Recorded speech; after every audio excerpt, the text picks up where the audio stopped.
Hello दोस्तों, राधे राधे। तो आज है नवरात्रि के छठे दिन और आज होती है माँ कात्यायनी की पूजा।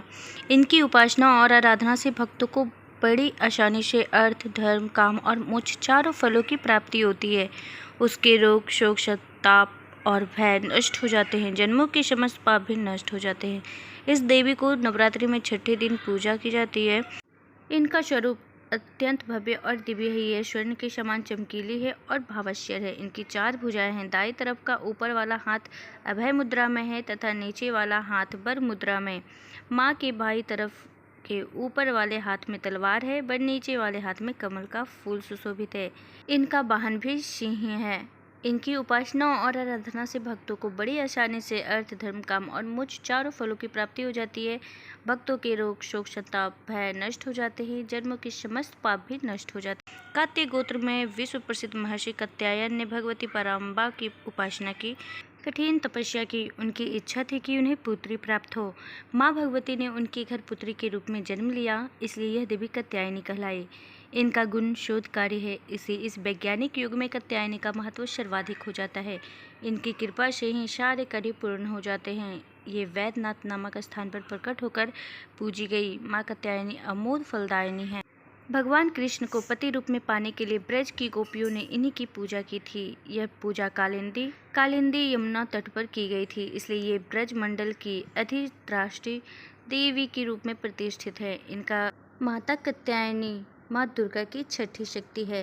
तो दोस्तों चलिए सुनते हैं माता कात्यायनी की एक बहुत ही प्यारी सी कहानी, जो कि मैं आगे आपको सुनाऊंगी। तो आज मैं आपको जो कथा सुनाने जा रही हूँ वो है माता कात्यायनी की, जो कि विजयदशमी पर माता कात्यायनी ने महिषासुर का वध किया था। वही कहानी मैं आज यहाँ पे सुनाने जा रही हूँ। रंभासुर का पुत्र था महिषासुर, जो अत्यंत शक्तिशाली था। उसने कठिन तप किया था। ब्रह्मा जी ने प्रकट होकर कहा, वत्स, एक मृत्यु को छोड़कर सब कुछ मांगो।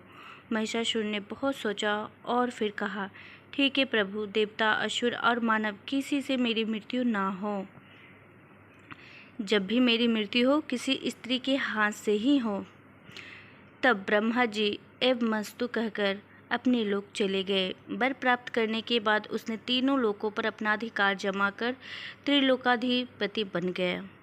तब भगवान विष्णु ने सभी देवताओं के साथ मिलकर सबकी आदि कारण भगवती महाशक्ति की आराधना की। सभी देवताओं के शरीर से एक दिव्य तेज निकलकर एक परम सुंदरी स्त्री के रूप में प्रकट हुआ।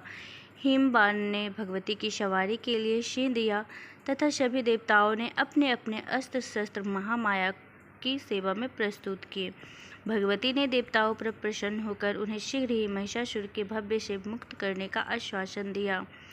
भगवती दुर्गा हिमालय पर पहुंची और वहां अट्टहास पूर्वक घोर गर्जना की। महिषासुर के असुरों के साथ उनका भयंकर युद्ध छिड़ गया। एक एक करके महिषासुर के सभी सेनानी मारे गए। फिर विवश होकर महिषासुर को भी देवी के साथ युद्ध करना पड़ा। महिषासुर ने नाना प्रकार के मायिक रूप बनाकर देवी को छल से मारने का प्रयास किया, लेकिन अंत में भगवती ने अपने चक्र से महिषासुर का मस्तक काट दिया। कहते हैं कि देवी कात्यायनी को ही सभी देवों ने एक एक हथियार दिया था और उन्हीं दिव्य हथियारों से युक्त होकर देवी ने महिषासुर के साथ युद्ध किया था और अंततः विजयदशमी के दिन माता कात्यायनी ने महिषासुर का वध किया था।